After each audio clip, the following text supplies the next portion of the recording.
Hello and welcome back. You are listening to Reformed Thinking. I'm your host, and as always, I'm here to try and get my head around some of the heavier parts of theology and hopefully help you do the same. It's good to be here, and we've definitely got a heavy one today. We do.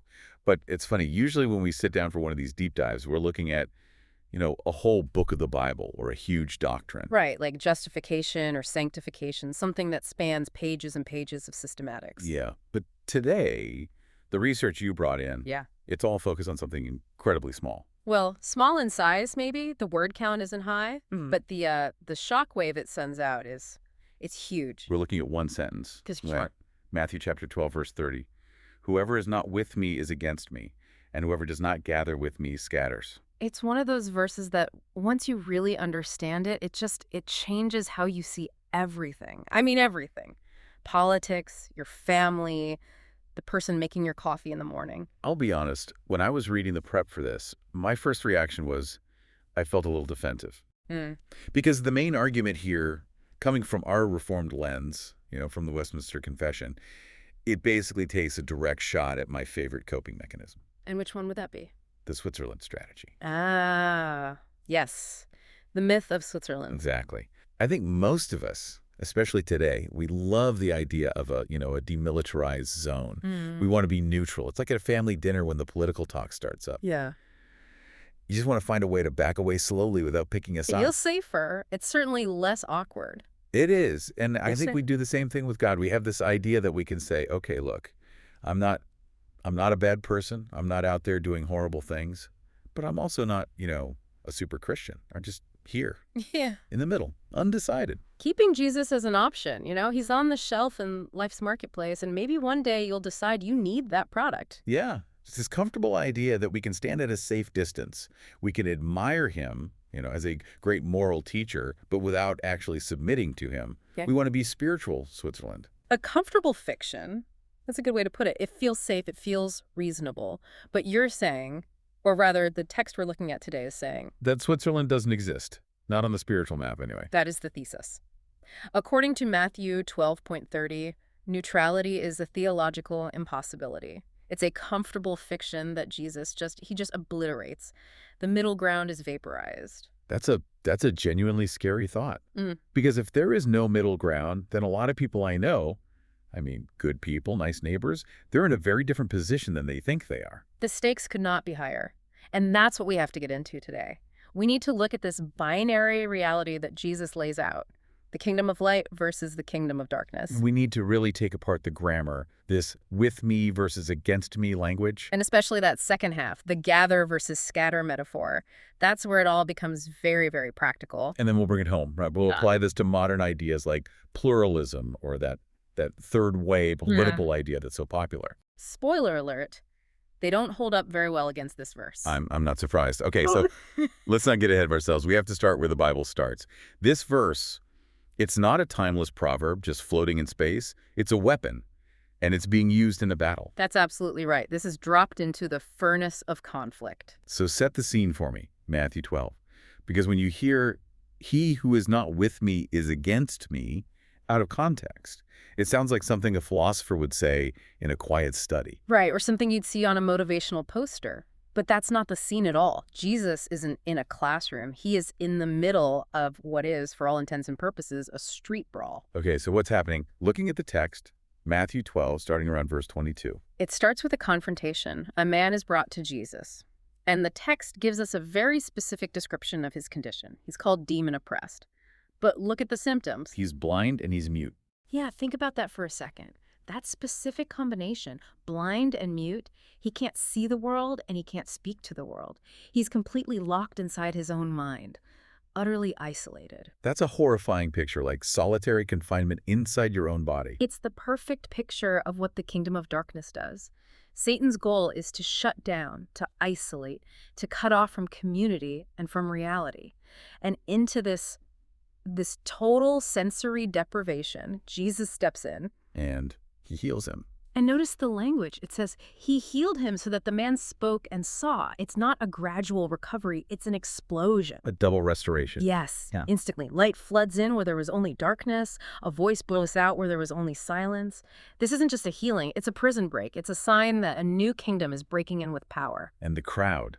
Yeah. The crowd sees this happen right in front of them. They see it and they get it. They understand the significance. They start asking the one question you're not supposed to ask in first century Judea if you want to stay out of trouble. Can this be the son of David? Which is what? It's code. It means, is this the Messiah? Is this the king? It's the royal title. They're asking, is this the one we've been waiting for? Is this the great rescuer?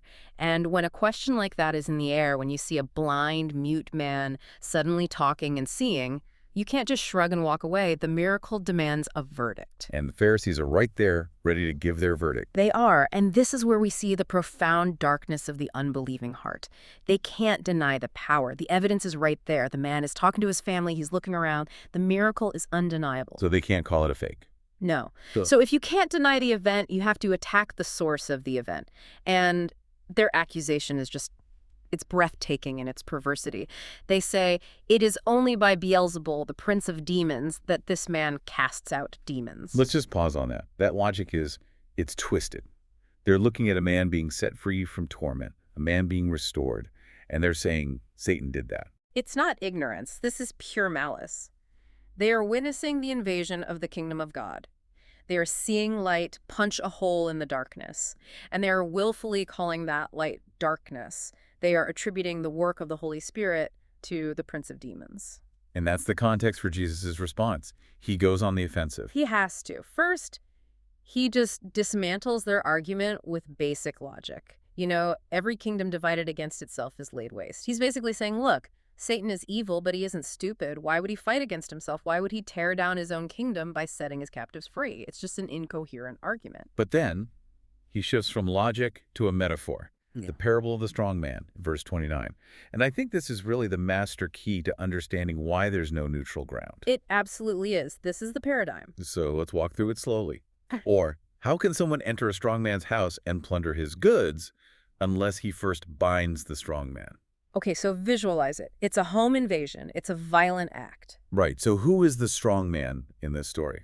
That's Satan. He's the homeowner, or maybe better, the occupier, the squatter who has taken over a property that isn't his. And he's strong. He's armed. He's guarding his territory. His goods. What's the plunder? Well, that's the really chilling part of the parable. The goods are us, humanity. We're not guests in the house. We're the furniture. We are the possessions. The world, as John says, lies in the power of the evil one. He has taken humanity captive. That makes me deeply uncomfortable, that feeling of being helpless plunder. It should. It's meant to show us the desperate situation we're in apart from Christ, but then into this occupied house, who comes? The stronger one. Jesus. And the language is it's so aggressive. He doesn't knock. He doesn't ask permission. No, he breaks in, he invades, he overpowers the strong man. The text says he binds him. That's an image of a struggle, of force, of chains. And only after the strong man is tied up can the rescue happen. Then he plunders the house. He rescues the goods. He carries us out. He steals back what was stolen. That's what salvation is. It's a cosmic rescue raid. It's a heist. Okay, so if that is the background picture, this violent raid on an occupied house, I'm starting to see why the idea of neutrality just falls apart. Right. Think about it. A SWAT team smashes through the door of a house where a terrorist is holding hostages. The room is filled with shouting. Flashbangs are going off. Can you, as one of the people in that room, stand in the corner and say, you know what, I'm just going to observe this situation. I don't want to take a side between the police and the terrorists. Of course not. That's absurd. You're either a hostage being rescued or you're one of the captors. Precisely. You are either with the occupier or you are with the invader. There is no third option. There's no safe space on the front lawn where you can sit in a chair and just watch. You are in the house. Your neutrality is a fantasy. And that reality, that war zone, leads directly into the ultimatum. Verse 30. Whoever is not with me is against me, and whoever does not gather with me scatters. And this is the moment the door slams shut on the myth of Switzerland. Let's break this verse down into its two parts, because the sources we looked at really dig into the Greek here. First, the position of the heart. Whoever is not with me is against me.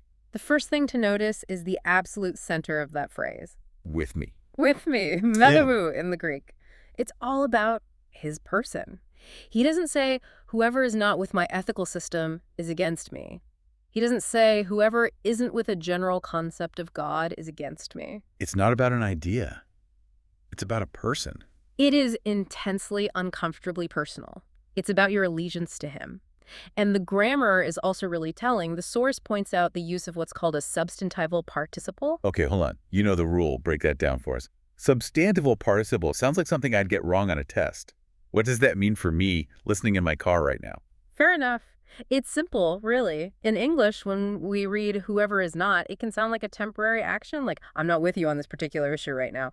But the Greek construction here is different. It's describing a type of person, a settled state of being. Okay, give me an example. Think of the difference between saying a man who is currently running for the bus and a runner. Okay, one is a temporary action, the other is an identity. That's it exactly. Jesus isn't talking about a momentary doubt or a single act of disobedience. He is describing the fundamental orientation of your soul, your identity, who you are. So if the settled orientation of my soul isn't with him, then by default, it is against him. The Greek word for against here is kata. It has the sense of a collision, a downward hostile force. It's not passive disagreement, it's active opposition. the sources used an analogy of a compass that I thought was really helpful. The compass metaphor is perfect. Imagine your soul is the needle of a compass. The claim Jesus is making is that there are only two magnetic poles in the universe, himself and everything else. If the needle of your soul is not magnetized and pointing directly to the North Pole of Christ, It's not just spinning freely. no, there is no free-floating state. It is actively and powerfully repelled. It is locked onto the South Pole. So even what feels like indifference is actually a form of repulsion. Yes. And I can already hear the objection from the listener. But I don't feel hostile toward Jesus. I think he was a great guy. I was just thinking that. My neighbor, let's call him Dave. Dave is a genuinely good person. He helps people in the neighborhood. He coaches Little League. He's kind to his family. He just doesn't think about God at all. He's indifferent. It feels really harsh to say that Dave is hostile. It feels harsh because our standard of judgment is social niceness. And by that standard, Dave's a great guy. But in the reality of this cosmic war and the raid on the strongman's house, Dave is living in the occupied territory and refusing to acknowledge the Liberator King. So indifference is just a mask for rejection. Indifference is treason from this perspective. If the true king walks into the room and you simply ignore him, you don't buy, you don't even look up from your phone, you haven't been neutral, you have made a powerful statement of defiance. You have said, "You are not my king." Ouch. Okay, that lands. But he doesn't stop there. The verse has a second half. He moves from the inward position to the outward action. Whoever does not gather with me scatters. This is what's known as synonymous parallelism. The second phrase explains and deepens the first. It's the practical outworking. If your heart is against me, your life will scatter. These are shepherding terms, aren't they? Gathering and scattering. They are. Gathering. The Greek is synagon, where we get our word synagogue. It means to bring together, to assemble, to unify. It's constructive. It's what a good shepherd does with his flock. And scattering. Scorpiusae, it means to disperse, to drive away, to waste. But there's a connection in the New Testament here that when I saw it in the research, it stopped me in my tracks. Okay. This exact same Greek word, scorpiusae, is used in John chapter 10. The Good Shepherd passage. The Good Shepherd passage. And do you remember who it is in that passage that does the scattering? It says the wolf attacks the flock and scatters them. The wolf. Wait a second. So you're saying? Connect the dots. Jesus sets up this absolute binary. On one side, you have the shepherd, whose defining action is to gather. On the other side, you have the wolf, whose defining action is to scatter. There is no third animal on the field. So if you're not actively gathering with the shepherd, you are, by default, functioning as the wolf. That puts a whole new light on nice Dave, the neighbor. It does. It means that even in his quiet, respectable indifference, Dave is not a neutral bystander. By not participating in the shepherd's work of rescue and gathering, he is, whether he means to or not, contributing to the disintegration. He is a force for scattering. That is incredibly heavy. But it raises the question, why? Why is the system set up this way? Why can't I be neutral? Why was I born into this war that I didn't ask for? And now you're asking the fundamental question of systematic theology. To answer that, we have to go to the theological backbone. We have to understand the reformed view of human nature. Okay, anthropology. The doctrine of man. Right. If you look at the Westminster Confession, chapter 9, it deals with free will and the fall of man. And the core idea is this. After the fall, humanity is not born as a blank slate. We're not like a balanced scale, perfectly level, just waiting for us to put a weight on one side or the other. Not at all. The reformers, following Augustine, used a Latin phrase, incurvatus in se. It means curved in on oneself. So our natural gravity, the default setting of our heart, is already pulling us inward and away from God. Precisely. The best analogy I've heard is to think of a powerful river. That river's current is the spirit of the age, the world, the flesh, and the devil. It's rushing powerfully in one direction, away from God. We are all born and dropped into that river. Now, if you decide to be neutral and just do nothing, what happens? You get swept downstream. You're carried away by the current. To go with Christ is to swim upstream against that powerful current. It takes effort. It takes a strength that you don't have on your own. It requires the intervention of grace. So there's no neutral island in the middle of the river where you can just stand and watch. You're wet. You're in the water. You're in the water. You're either being carried away by the current or by grace you are fighting your way toward the shore. That's why the default setting of the human heart is not neutrality. It's hostility. Romans 8.7, the mind governed by the flesh is hostile to God. It doesn't say it's indifferent to God. It doesn't say it's curious about God. It says it is hostile. We are born scattering. There's another piece to this too, and it has to do with who Jesus is. Because let's be honest, if I walked into a room and said what Jesus says here, hey everyone, if you're not 100% with me, you're my enemy, you'd think I was a dangerous cult leader. I would. I'd say you were a megalomaniac and I'd walk out. So why does Jesus get to say it? Because of who he is. Okay. This is what we call high Christology. Jesus is speaking as the logos, the ordering principle of the universe. He is speaking as the king of all reality. Only God himself has the right to demand that all of life be completely centralized around his own person. Because he is the standard. He is the definition of good. Right. And if he is the definition of good, then any deviation from him is, by definition, evil.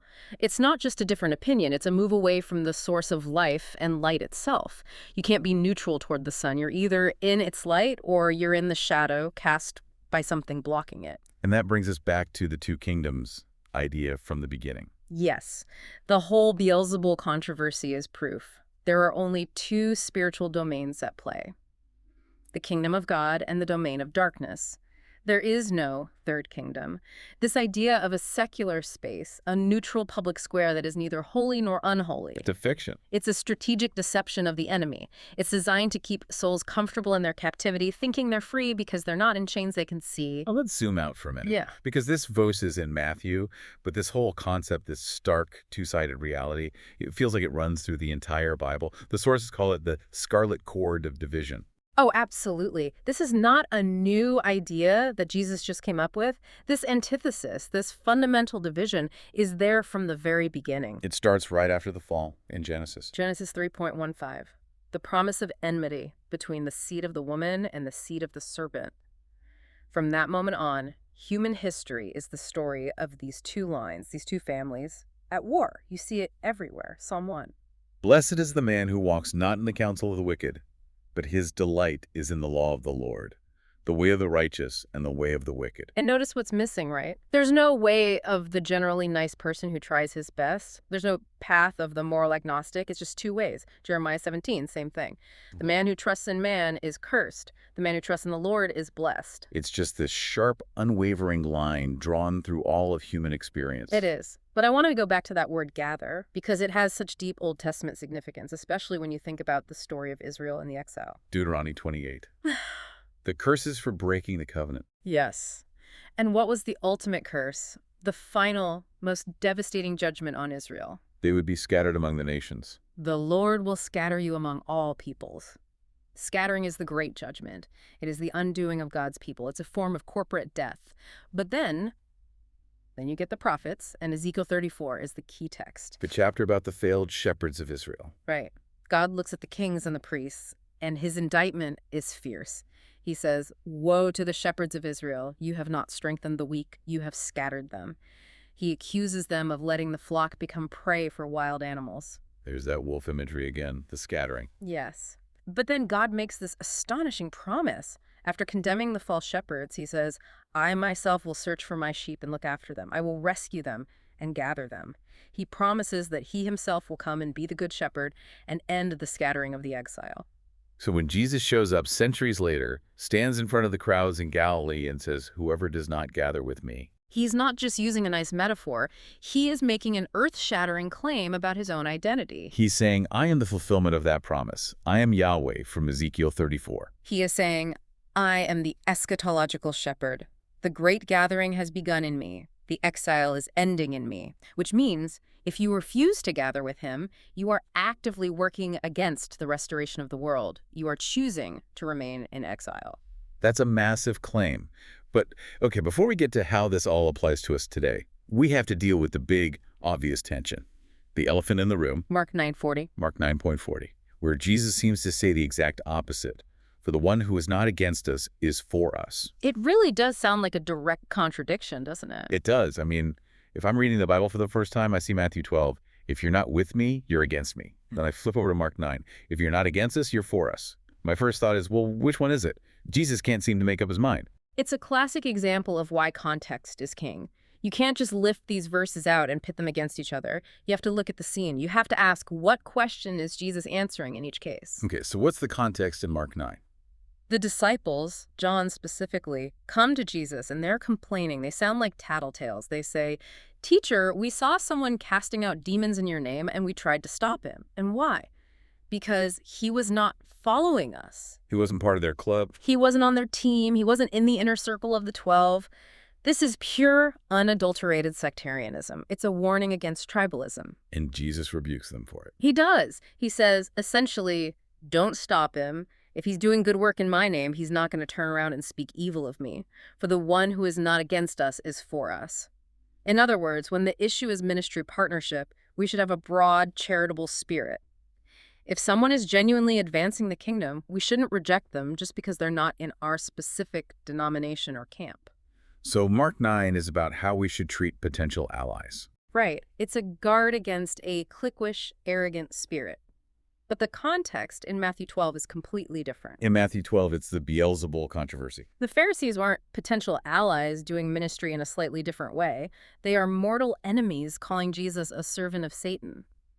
The question on the table is not, how should we work with other Christians? The question is, who is Jesus?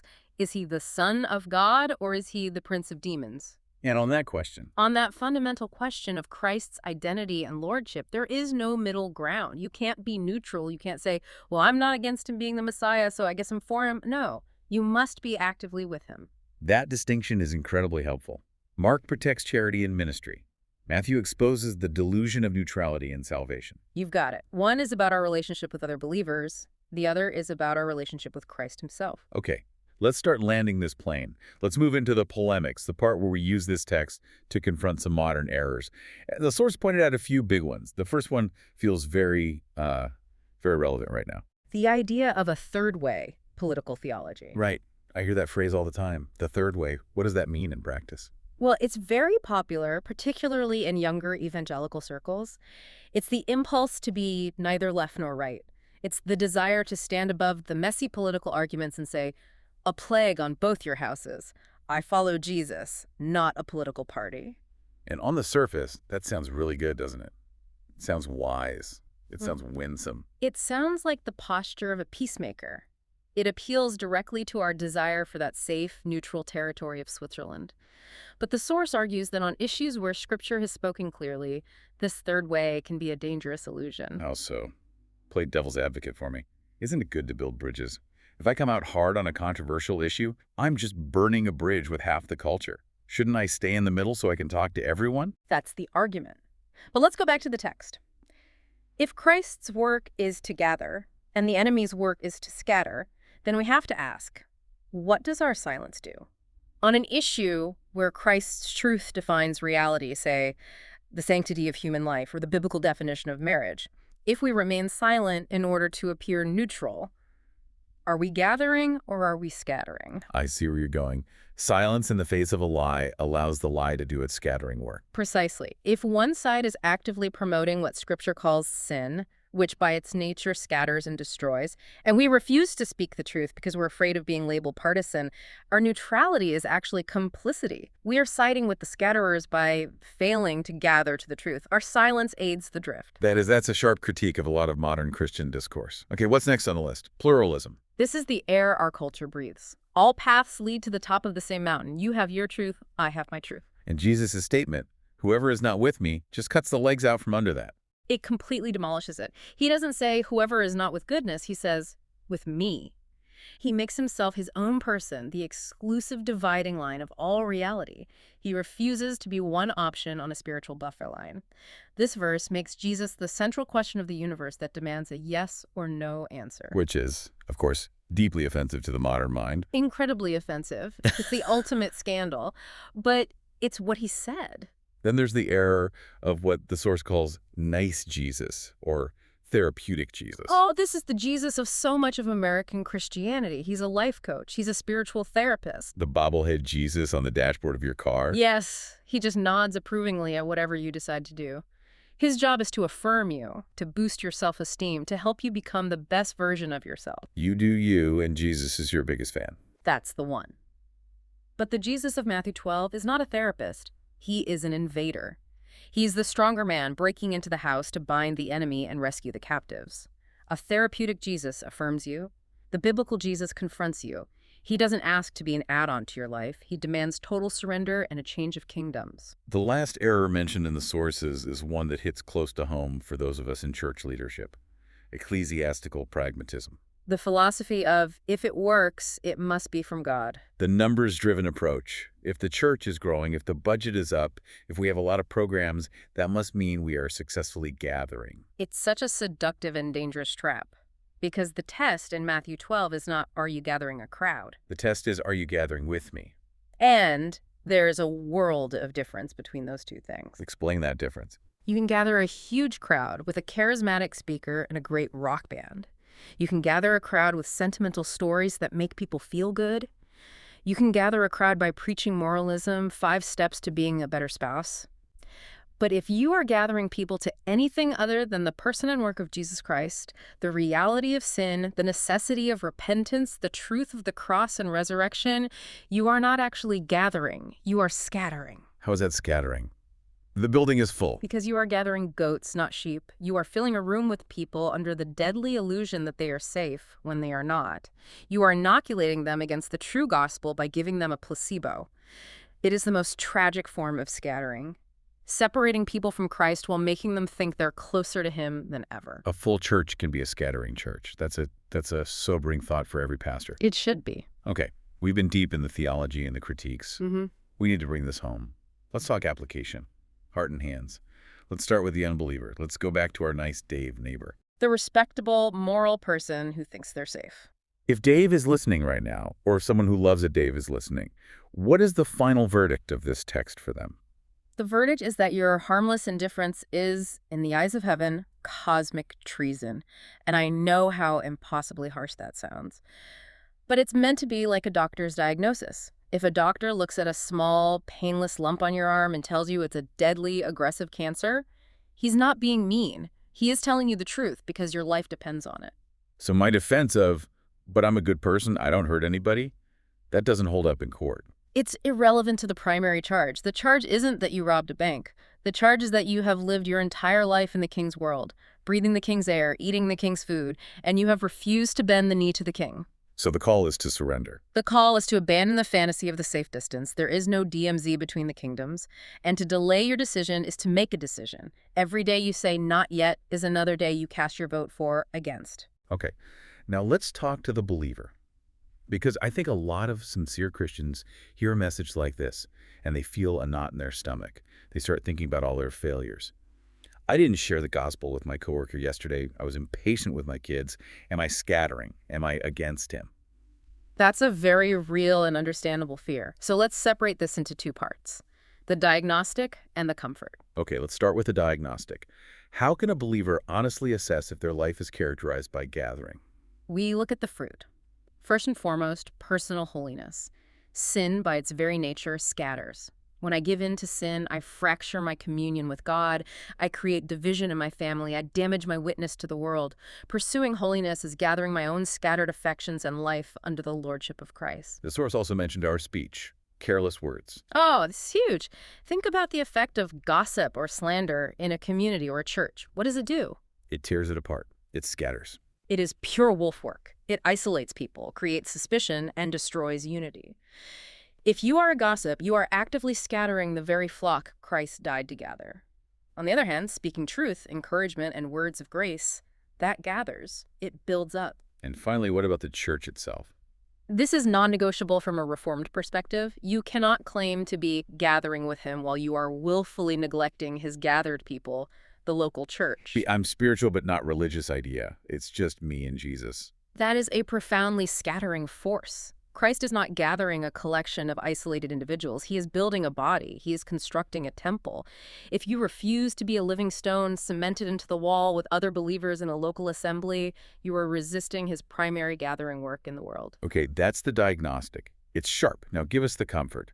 Because I still feel the weight of my failure in all those areas. I haven't gathered perfectly. And this is where the glory of the gospel shines so brightly. Here is the comfort. You are not saved by the perfection of your gathering. You do not earn your place in the kingdom by being a sufficiently good gatherer. Thank God for that. We are saved because of what happened to the shepherd. Unpack that for me. There's a prophecy in Zechariah 13, one that Jesus quotes on the night he was betrayed.